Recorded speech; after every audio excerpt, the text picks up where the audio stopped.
ដូងមួយនេះឈឺដូចគេកាប់ព្រោះតែអូនសំឡាប់ស្នេហាយើងចប់ត្រឹមនឹងទើបស្គាល់គេសស្អប់បងដល់ម្លឹងអូនដូចមនុស្សស្រវឹងនិយាយលែងដឹងអី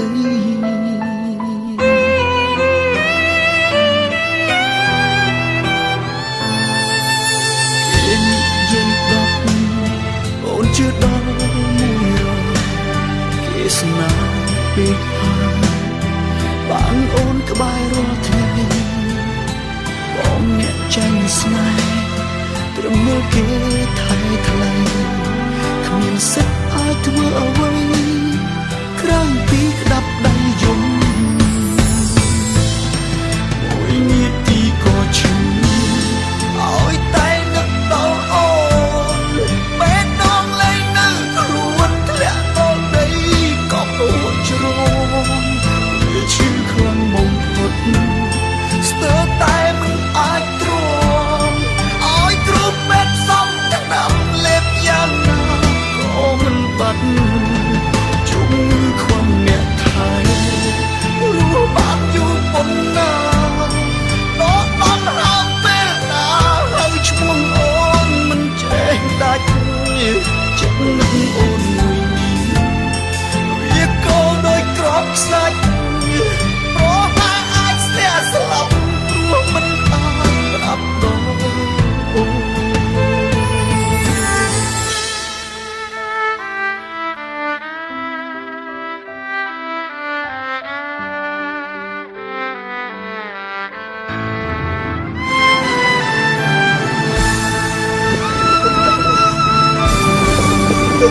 ต้องចិត្តនេះយ៉ាងនេះ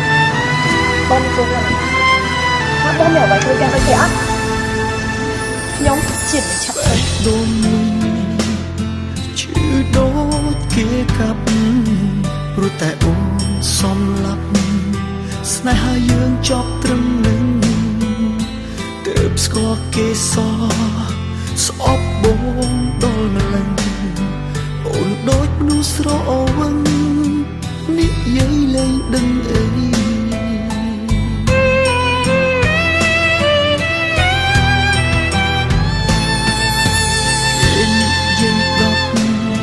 អូនជឿដល់មួយរយ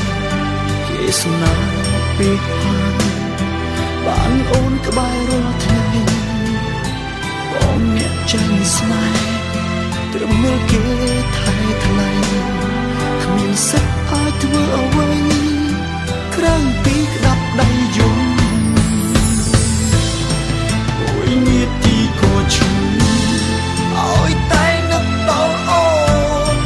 ពេលដងលែងនៅខ្លួនធ្លាក់ដល់ដីក៏ពូជ្រង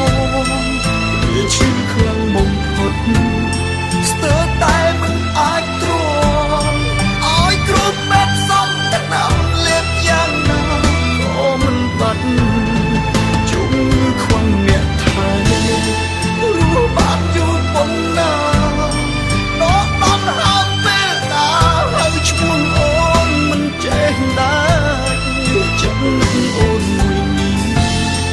វាក៏ដោយក្របខ្សាច់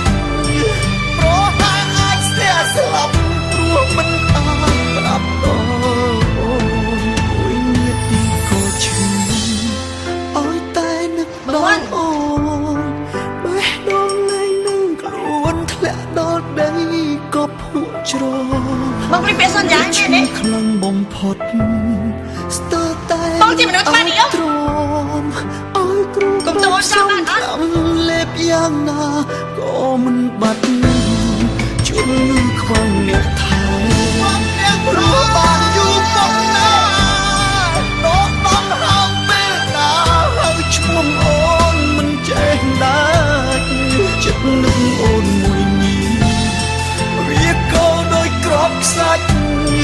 ព្រោះតែអាចស្ទះស្លាប់ព្រោះមិនអាចប្រាប់ដល់អូនចិត្តនឹកអូនមួយនេះវាក៏ដោយក្របខ្សាច់ប្រហែលអាចស្ទះស្លាប់ព្រោះមិនអាច បដអូ